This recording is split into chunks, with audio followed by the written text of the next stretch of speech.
अस्सलाम वालेकुम students, welcome to Amin Academy with day 2।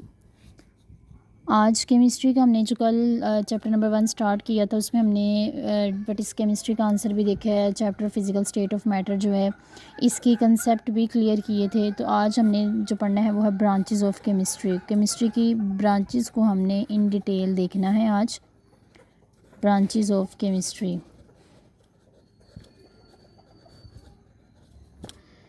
तो सबसे पहले तो इसकी हमें रीज़न पता होनी चाहिए कि ब्रांचेस बनाने की क्या वजह थी।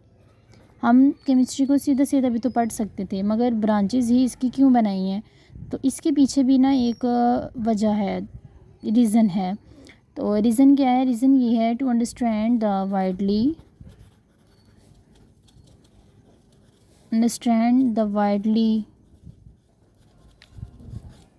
spread and complex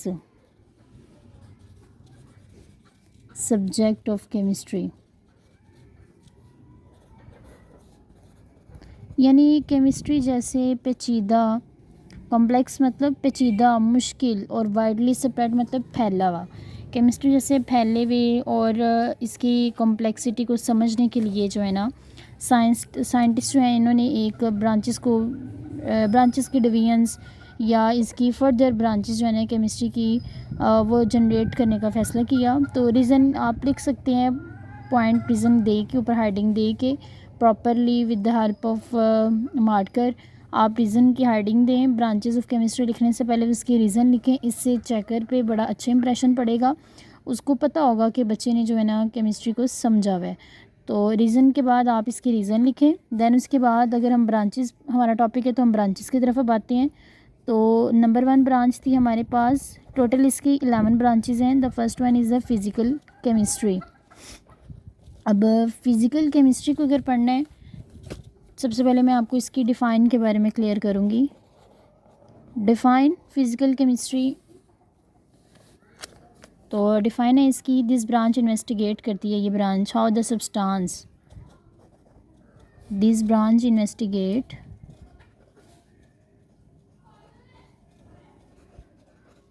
investigates how substance, अब सब्सटेंसेस भी हम यहाँ लिख सकते हैं, how substances behave at atomic and molecular level.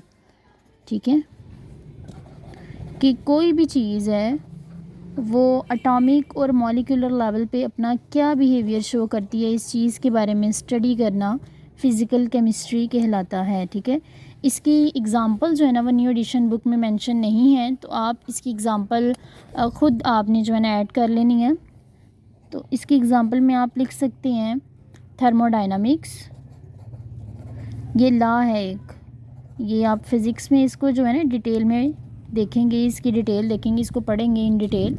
और थर्मोडायनामिक्स एक्चुअली में कहते हैं चेंज इन एंथैल्पी को, यानी चेंज इन हीट को, एंथैल्पी चेंज। ओके, तो आप इसकी एग्ज़ाम्पल में ये लिख सकते हैं। मेन इसकी डिफ़ाइन है और इसकी एग्ज़ाम्पल है, यही दो इसमें मेन चीज़ें हैं। इसके अलावा इसकी प्रेडिक्शन उन्होंने बताई हुई है कि इसको हम यूज़ करते हैं फ़िज़िकल केमिस्ट्री को use to predict any change in the rate of reaction, कि रिएक्शन में अगर हम कंडीशंस वगैरह चेंज करते हैं, जिस तरह पीएच है, टेम्परेचर है, या कोई कैटलिस्ट वगैरह है, एंजाइम की जो प्रोडक्शन वगैरह है, इसको अगर हम चेंज करते हैं ना रिएक्शन में, तो उससे होने वाली जो तब्दीलियां हैं हमें फ़िज़िकल केमिस्ट्री वो भी बताती है। ठीक है, तो ये बेसिक जो है ना ब्रांचेस की डिफ़ाइन और एग्ज़ाम्पल ही होती हैं। तो ये इसकी डेफिनेशन है और नीचे मैंने आपको इसकी एग्ज़ाम्पल भी मेंशन करवा दी है, तो आप इसकी एग्ज़ाम्पल भी राइट डाउन जो है ना वो कर लीजिएगा, ताकि जो है ना आप अच्छे से पेपर अटैम्प्ट अपना कर सकें। नेक्स्ट हमारे पास है, ये बहुत इंपॉर्टेंट चार्ट आता है, इनऑर्गेनिक और ऑर्गेनिक के नाम से डिफरेंस इनका आता है। तो सेकंड ब्रांच है हमारी इनऑर्गेनिक केमिस्ट्री। इनऑर्गेनिक केमिस्ट्री इसकी डिफ़ाइन और ऑर्गेनिक केमिस्ट्री की डिफ़ाइन में ना माइनर डिफरेंस है। अब इनऑर्गेनिक उन चीज़ों को कहते हैं जिनमें कार्बन ना हो। ठीक है, study of the synthesize, composition, properties, structure of elements and compound. पढ़ना हमने एलिमेंट और कंपाउंड ही है, मगर यहाँ पे हमने उन एलिमेंट्स और कंपाउंड्स को पढ़ना है that contain little or no carbon. ठीक है, study those compounds that contain little और नो कार्बन, ठीक है, जो थोड़ा बहुत कार्बन रखते हैं या बिल्कुल भी कार्बन जिनके पास नहीं होता, उनको स्टडी करने के लिए हमारे पास जो साइंटिस्ट ने ब्रांच बनाई है वो है इनऑर्गेनिक केमिस्ट्री, ठीक है। इसकी एग्जांपल भी बुक पे नहीं है, ऑलमोस्ट किसी की भी नहीं है, तो इसकी एग्जांपल भी आपने खुद मेंशन कर लेनी है। डिफाइन लिखने के बाद आप लिखेंगे इसकी एग्जांपल में reaction of acid and base, ठीक है, ये बेस्ट एग्जांपल है for inorganic chemistry. Reaction of acid and base, acid और बेस इन दोनों के रिएक्शन को हम कहते हैं इनऑर्गेनिक केमिस्ट्री। क्लियर है। देन उसके बाद हमारे पास जो थर्ड ब्रांच है वो है ऑर्गेनिक केमिस्ट्री के नाम से, ठीक है ना, ऑर्गेनिक केमिस्ट्री। अच्छा, मैंने आपको अभी थोड़ी देर पहले ही बताया है कि इनऑर्गेनिक में और ऑर्गेनिक में जो है ना वो माइनर सा डिफरेंस है। अब इनऑर्गेनिक में देखिए हमने पढ़ा है कि इनऑर्गेनिक उसे कहते हैं जिसमें लिटल, दैट कंटेन लिटल और नो कार्बन, जिसमें थोड़ा सा कार्बन हो या बिल्कुल भी कार्बन ना हो, ठीक है, ऐसे कंपाउंड को हम इनऑर्गेनिक कहते हैं, या ऐसे कंपाउंड की स्टडी को हम कहते हैं इनऑर्गेनिक केमिस्ट्री, ठीक है ना। तो अब माइनर डिफरेंस जो है ना वो यहाँ पे क्लियर होने जा रहा है कि अगर study those compound that contain little और no carbon is called inorganic chemistry, और नीचे आएगा study those compound, study about those compound that contain those compounds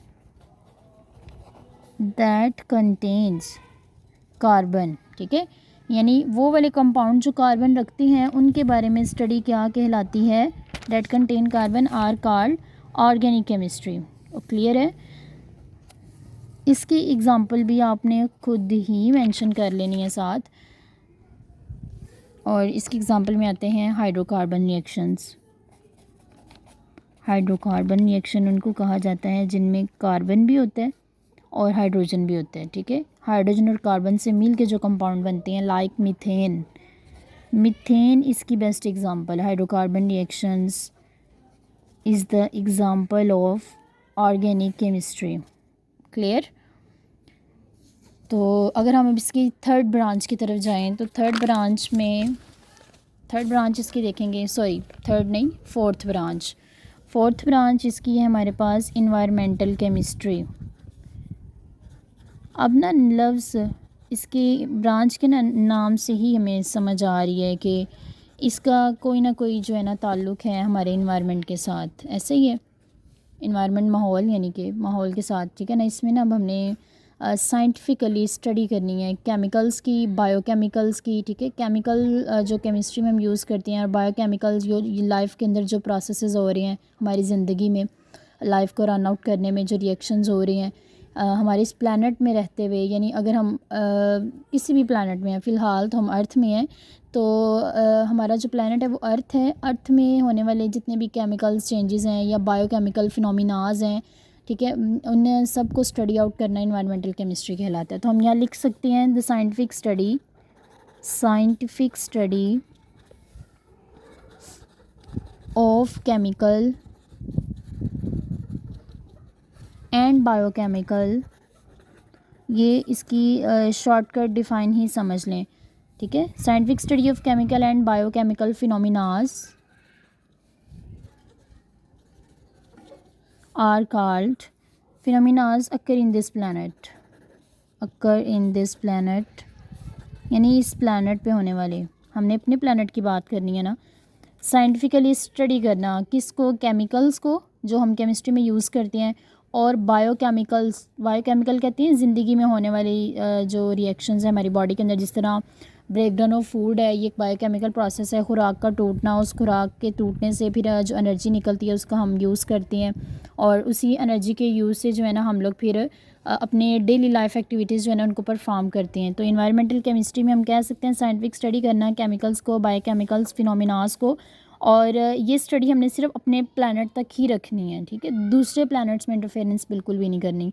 ये स्टडी इन दिस प्लानट लिखने का मकसद ये है कि अर्थ पे स्टडीज़ केमिकल्स की और बायोकेमिकल फिनोमिनास की, इसको हम नाम देते हैं इन्वायरमेंटल केमिस्ट्री का। तो जैसे कि पीछे था एग्जांपल नहीं मेंशन, तो यहाँ पे भी एग्जांपल नहीं है, यहाँ पे भी हम एग्जांपल खुद लिखेंगे। इसमें अगर हम एग्जांपल लिखते हैं ना, ओजोन ओज़ोन का ख़ात्मा, ओज़ोन लेयर जो कि हमें रेडिएशन से बचाती है, यूवी रेडिएशन से, सूरज से आने वाली जितनी भी ख़तरनाक शुआएँ हैं ओज़ोन हमें उनसे बचाती है।